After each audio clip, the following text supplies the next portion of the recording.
There really are only two macro level motivators that we have in life, and that's pleasure and pain. And so what I want people to understand is, okay, so if nature only gave you two things to motivate you, pleasure and pain, why would you eliminate half of them? And so most people think that life is about avoiding the pain. I'm here to tell you right now, in a very controlled fashion, it is about really experiencing the pain, learning from it. So Ray Dalio, the most successful hedge fund manager of all time, has a perfect math equation. Pain plus reflection equals progress. If you don't feel the pain, you never reflect on it. So my thing is, I spend 80% of my time focused on the beautiful things in my life, the things I'm grateful for, the beautiful things that I want to bring into existence, all of it.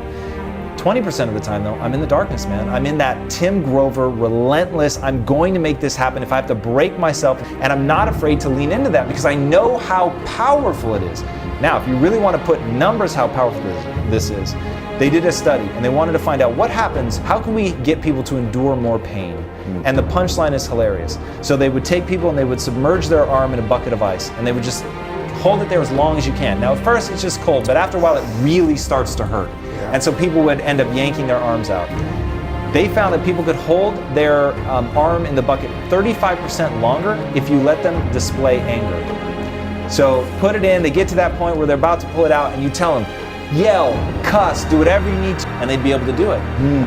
The expression of intensity, even what I'm doing right now, I can feel myself ready, right? I'm ready to strike, my muscles are tense, I've got a different posture, I bring my chin down, there's intensity in my eyes. Like, dude, I'm now feeling that because I'm embodying, right? So it makes me really feel that. And so I actually started to tell the story earlier. I hate the gym. But what I would do to make myself work out is my wife would be on the opposite side of the gym and I would stare at her and I would imagine her being attacked. And I would imagine her being attacked by people bigger than me and that the only way that I could fight them off was to get stronger. So there was nothing beautiful in it. I was not worried about aesthetics. I was worried about saving my wife. And by stepping into that dark place, and because people are like, what are you doing? But dude, I needed that motivation to push past what I want, to push past pain, boredom, all of it, and just to really get into it and get a result. But I find that people shy away from that. Look, to me it's an 80-20 split. If you're spending more than 20% of your time there, it will be corrosive. It will start to erode your sense of self because you're gonna feel badly, right? Because I would be saying to myself, you're weak, come on, like you've gotta get stronger. If you spend 80% of your time doing that, that sucks. I don't wanna live like that. But not being able to dip into both, you'll just never hit the level of extraordinary. You may be fine, you may even be good, but you're never gonna be great. I don't even think you're ever gonna be completely happy, and I'll tell you why. This is gonna be something that people will snip this part because you have to dip into that dark place. And here's the other reason you have to do it. You and I both know people who used to do it who no longer do. Friends of ours who have sold a company and didn't go to the next level and found the next thing. What happens is if you spend all your time in the pleasure place, thinking about it and only experiencing it, you become dull to it. It's the contrasts in life that give you all the juice, that give you all the passion. So letting yourself go feel pain and discomfort and the dark place makes the light place, the pleasure place, so much more ecstasy, power, passion when you go back to that state because of the contrast. If you're constantly sitting in just warm water all the time, it just sort of eventually wrinkles you up. You gotta have contrast in your life. And so it's not just a place where it's a catalyst for change, it's a catalyst for happiness, ironically, is going to the dark place. You talk a little bit about seeking power. And it confused me when I first heard it. I'm not sure I even liked how you said it at first until I understood it. And so can you talk to everybody about seeking power and what that means? Yeah, this is another one of those things that internally for me, it's such a beautiful concept that I was so surprised the first time I said it out loud and somebody was like, oh, that's gross. And I was like, okay, I need to explain this then. So to me, power is the ability to close your eyes, imagine a world, a beautiful world, the world that you want to exist, open your eyes, and then be able to actually make that world come true. And so when I say I'm seeking power, I'm saying I'm seeking the skills that will allow me to make the world a better place. It will, whether that's to be able to connect with people and build a team and get other people excited, whether that's to be able to build a business that generates enough funds to improve the lives of the employees and the people that we touch with great products. You know, whatever that is, like to be willing and excited by the thought of going out and getting those skills, because those skills really are powerful. And to me, it's like people misunderstand power the way they misunderstand money. So when people say money is the root of all evil or power is the root of all evil, That's to fundamentally misunderstand why they're so coveted. So the reason that I can say all day, I can tell people, and I've lived this, money cannot buy you happiness, and happiness is the only thing that matters. If you'll let me change that to fulfillment, right? Fulfillment, something lasting. That's it, that's all that matters.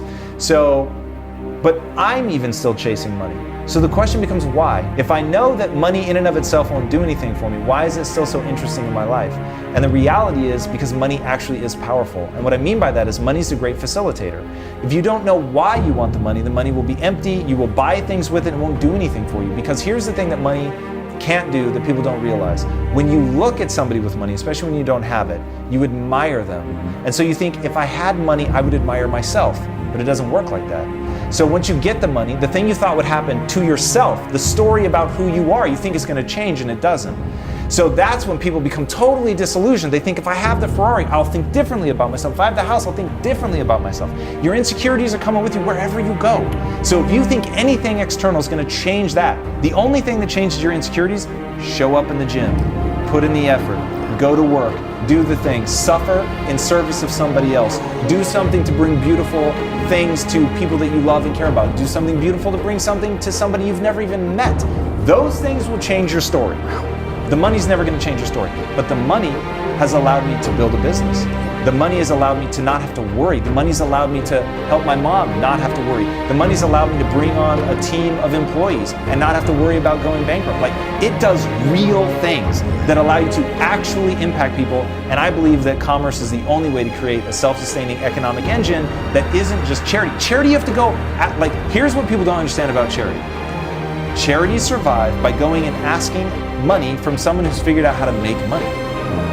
So how can you then be annoyed that some people are out making money? Even charities are funded by the people who figured out how to make money. So my thing is, make your charity a for-profit company that does good in the world, where every product that it sells, the world becomes a little bit better, right? They want to know who you are as a human being, and whether or not your product's going to add value. If they don't like what you're about as a person, your mission, your why, they're just not going to get into it. They're going to go to the next person who has a similar product and a better why. Oh my gosh. So that becomes the thing. So money is powerful. Power is effective. It's the same thing. Once you understand my definition, power isn't to lord over somebody. Power is to close your eyes, imagine a world, and make it come true. Oh my gosh.